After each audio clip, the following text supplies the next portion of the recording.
सभी धर्म प्रेमी सज्जनों को सादर नमस्ते। साथियों, बहुत बहुत स्वागत है आपका मेरे इस YouTube चैनल पर, इस स्वाध्याय सत्संग रूपी आध्यात्मिक चर्चा में। उपनिषदों पर बात कर रहे हैं और उपनिषदों की श्रृंखला में इस समय कठोपनिषद प्रसंग में है। कठोपनिषद की चतुर्थ वल्ली, और इस चतुर्थ वल्ली में कल तक हमने 8वां श्लोक पूरा कर लिया था। आज 9वां श्लोक लेते हैं। यदश्चेति सूर्योस्तं यत्र च गच्छति तं देवाः सर्वे अर्पितास्तदु नात्येति कश्चन एतद्वैतत। इसका भावार्थ इस पुस्तक में दिया हुआ है। हमारे लिए सबसे महान शक्ति सूर्य है। इसका उदय उसी से होता है, इसका अंत भी उसी में हो जाता है। वही इसको पैदा करता है, वही इसे समाप्त कर देता है। सूर्य का प्रतिदिन का उदयास्त होना भी उसी के द्वारा होता है। सब देवताओं ने उसी के चरणों में सिर झुकाया हुआ है। सब उसी के सामने अर्पित हैं। उससे बढ़कर कोई नहीं है। वही एतत् वैतत् ब्रह्म है। देखिए, इसको थोड़ा सा सूक्ष्म में मैंने इसका निष्कर्ष निकाला है। इसका सूक्ष्म में है भावार्थ।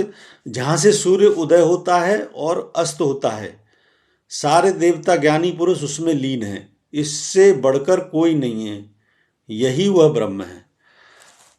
देखिए, ब्रह्म की इसमें वह अवस्था बताई गई है। सूर्योदय से इसको प्रकरण को लिया है। तो सूर्योदय जब होता है और सूर्यास्त जब होता है, तो निश्चित तौर पे ये होता तो उस परमात्मा के कारण है, क्योंकि ये पूरी सृष्टि, ये जितना भी हमारा सौर मंडल है स्वयं, ये पूरे सौर मंडल जो चल रहा है, चलायमान है, ये किसी एक्सटर्नल फोर्स से नहीं चल रहा। इसमें स्व परमात्मा की जो ऑटो गवर्निंग सिस्टम है, उससे ये चलायमान है।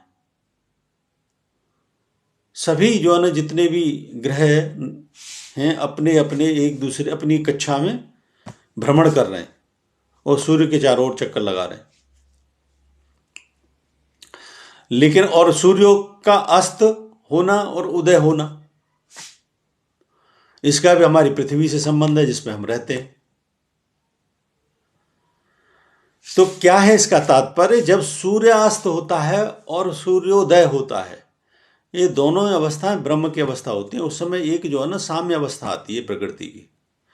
इसलिए हमारे ऋषि मुनि, जिसे कहते हैं संध्या काल, ब्रह्म यज्ञ जिसको कहा जाता है, ये दोनों काल में एक ठहराव होता है, प्रकृति का ठहराव की स्थिति आती है।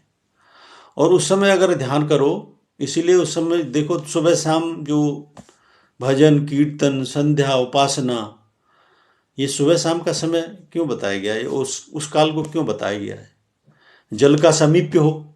हमारे ऋषि मुनि नदियों नहरों के किनारे साधना करते थे, ध्यान योग साधना करते थे।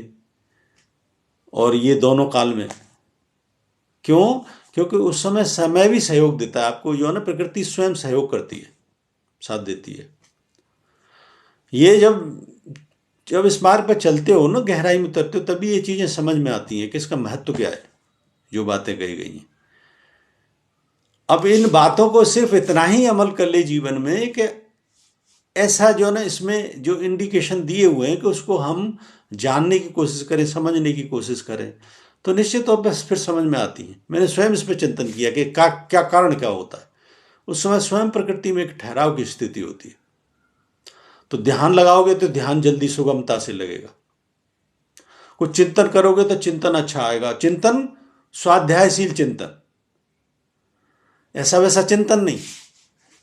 ऐसा वैसा चिंतन कर रहे हो तो फिर अपने को जो है ना, उस समय की उपयोगिता को खो रहे हो।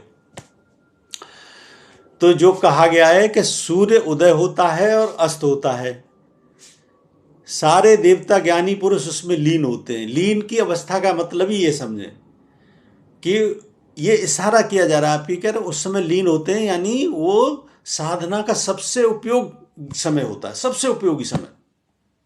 आप कभी भी देखो, और जो नेचर लवर हैं वो भी तो स्वयं जो है ना, समुद्र के किनारे पे कहते हैं सनसेट देखना है। इन चीजों का क्या महत्व है? उस समय पक्षियों को देखो, चहचहाट पक्षियों की बढ़ जाती है, वो भी एक संगीत, मैं बताता रहा हूं, एक रिदम में आती है प्रकृति उस समय,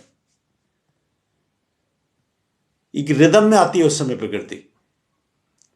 और उस समय सिर्फ प्रकृति को मैं कहता हूं ऐसे समय पे देखने लग जाओ तो तुम्हें मन के अंदर थोड़ा ठहराव से महसूस होगा। तो इसलिए देवताओं का भी वर्णन है कि देवता भी उस समय उस अवस्था का आनंद लेते हैं, उसमें ठहराव का अनुभव करते हैं। साधक भी उस अवस्था में ठहराव का अनुभव करते हैं। और क्या है, इससे बढ़कर कोई नहीं है, इससे बढ़कर का कोई नहीं है। इसका मतलब यह है कि उस समय जो तुम ठहराव को उसको महसूस कर सको, उसका आनंद ले सको, तो उससे बढ़कर और क्या है? क्यों? क्योंकि उस समय वो क्षण होते हैं परमात्मा से नजदीकी के क्षण। इस पर कोई भी व्यक्ति गौर करके देखे, विचार करके देखे, जब ये दोनों सुबह शाम की अवस्थाएं होती हैं, जब सूर्यास्त हो, यानी दोनों समय का मिलन, वो अवस्था, उस समय आप चिंतन देखो कितना अच्छा चिंतन होता है, और उस अवस्था को महसूस करो, तो इससे बढ़ के क्या होगा? क्योंकि उस समय आपको ईश्वर का समीप्य मिल रहा है। और इसीलिए ही ये जो है ना, उपासना के काल कहे गए हैं दोनों समय। तो सबके पीछे साइंटिफिक रीजन है। और फिर क्या कहा है उपनिषद का ऋषि? कह रहा है कि वही ब्रह्म है, एतत् वैतत्, यानी वो उसी समय इसी क्षण है, वही ब्रह्म अवस्था है।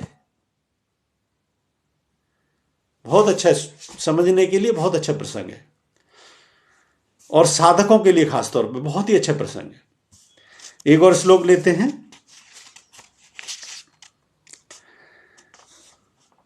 यदेवेह तदमुत्र यदमुत्र तदन्वितः मृत्योः स मृत्युमाप्नोति य इहि नानेव पश्यति।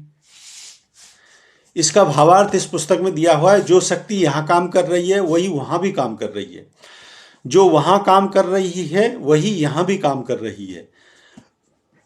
संसार में दूर से दूर कहीं भी चले जाओ, सब जगह एक ही हाथ की छाप है, सब जगह उसी का सिक्का चल रहा है। जो व्यक्ति संसार की एकता को नहीं समझता, जो यह समझता है कि संसार में कहीं कोई शक्ति काम कर रही है, कहीं कोई, जो इस प्रकार नाना भाव की कल्पना करता है, वह मृत्यु के मुंह में कदम रख देता है। इसका भावार्थ थोड़ा सूक्ष्म अगर समझें तो वो इस प्रकार से हो सकता है। मैंने स्वयं इसका निष्कर्ष निकाल के, जो इस दृश्यमान सृष्टि में है वही परलोक में है, जो परलोक में है वही यहां है। जो इसमें भेद देखता है वह मृत्यु से मृत्यु को प्राप्त होता है। कहने का मतलब है, अब वैज्ञानिकों को खुद देख लो, रिसर्च जो उन्होंने की है, कहते हैं इसका कोई विस्तार ही नहीं है। हजारों प्रकाश वर्ष तक चले गए हैं, वहां के जो है ना चित्र ले लिए इस ब्रह्मांड के, लेकिन उससे आगे और कितना है उनको पता ही नहीं है, इसीलिए उसको इनफाइनाइट कहा गया।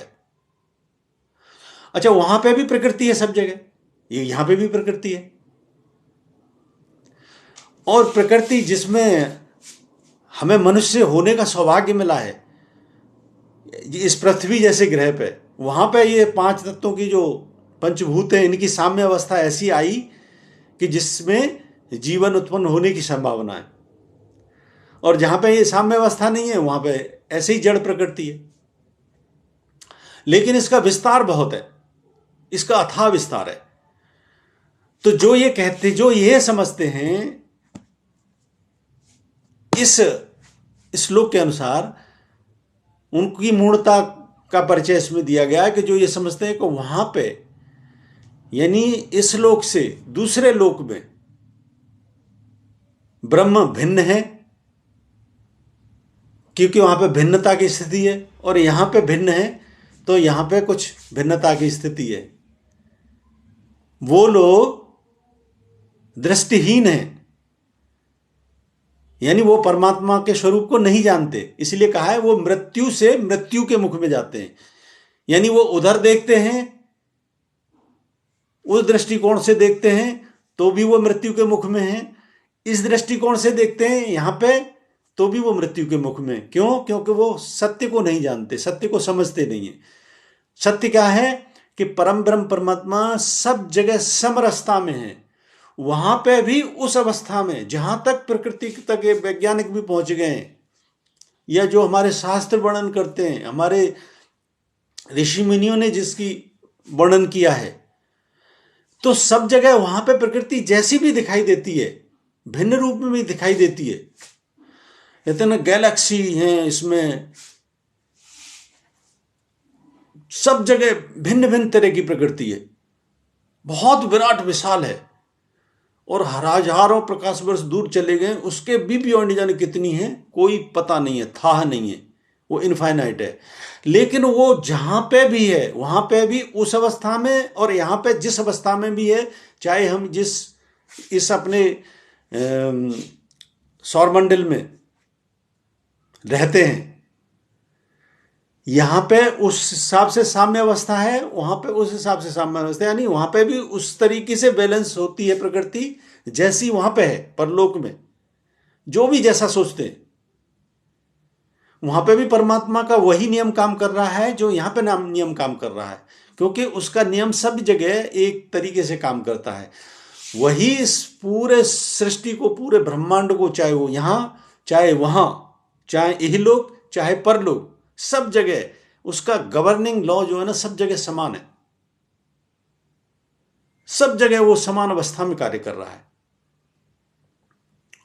कितने इसमें जो है ना कुछ घटनाएं घटती हैं, चाहे यहां पे चाहे वहां पे। यहां पे घटनाएं होती हैं जैसे प्रकृति में स्वयं परिवर्तन आता है, कभी कभी इसमें जो है ना भूकंप आते हैं, कभी इसमें जो है ना वायु तीव्र गति ले लेती है, आंधी तूफान आते हैं। ये सब क्या है? ये सब स्वयं इसको बैलेंस अपने आप करती है प्रकृति। वैसे ही वहां पे प्रकृति के बहुत से वैज्ञानिक कहते हैं, अभी मैं कल परसों इसमें देख रहा था यूट्यूब चैनल पर, कि एक तारा जो है ना नष्ट हो रहा था। वो नष्ट कैसे हो के कैसे बिखर गया पूरा। ब्लैक होल में तो पूरा समा जाते हैं, लेकिन वहां पे वो बिखर गया पूरा। तो ये जितना भी इसमें परिवर्तन हो रहा है, समझ लो वहां पे वो बैलेंस कर रहा है, उस समय वो नियम बैलेंस कर रहा है परमात्मा का। तो न वहां पे परमात्मा भिन्न है, न परमात्मा यहां पे भिन्न है। परमात्मा सब जगह समरसता में है, और वही इस प्रकृति का, सारी सृष्टि का संचालन कर रहा है, जिसको कि मैंने अपनी पुस्तक में डिफाइन किया है law of universal governing. That is called law of universal governing. उसी से सारी गवर्निंग हो रही है स्वतः प्रकृति में। विज्ञान तो ये भी कहता है कि बिना बल के किसी वस्तु को एक जगह से दूसरी जगह किया ही नहीं जा सकता। अब ये देखो कितने बड़े बड़े ग्रह हैं, सब कितनी स्पीड से घूम रहे हैं अपने अपनी ध्रुव में, कोई इनमें बल लगा रहा है? तो फिर ये कहां से घूम रहे हैं, कैसे घूम रहे हैं? This is called law of universal governing. तो जो यहां पे हो रहा है यही लोक में चाहे परलोक में, चाहे परिवर्तन हो रहा है, चाहे जो कुछ भी हो रहा है, सब उसी की कृपा से हो रहा है। जो यहां पे भिन्न देखता है, वहां पे भिन्न देखता है, वह मृत्यु को प्राप्त होता है। इसका मतलब उसने जीवन के सत्य को नहीं जाना, वो मन की जो भ्रमित और काल्पनिक अवस्था है, मिथ्या ज्ञान है, उसकी परिधि में चला गया। उसी से बचना है और सत्य ज्ञान की परिधि को जानना है। सत्य ज्ञान की परिधि को जानेंगे तो परमात्मा का समीप मिलेगा, आनंद मिलेगा, सुख मिलेगा। यही इस श्लोक का निष्कर्ष है। मुझे उम्मीद है ये चर्चा पसंद आ रही होगी। ये भाव जो है ना प्रकट जो इसमें दिया था वो मैंने ठीक से एक्सप्लेन करने की कोशिश की है। और अगर पसंद आ रही है तो मेरे इस वीडियो को लाइक करें, अधिक से अधिक इसको शेयर करें।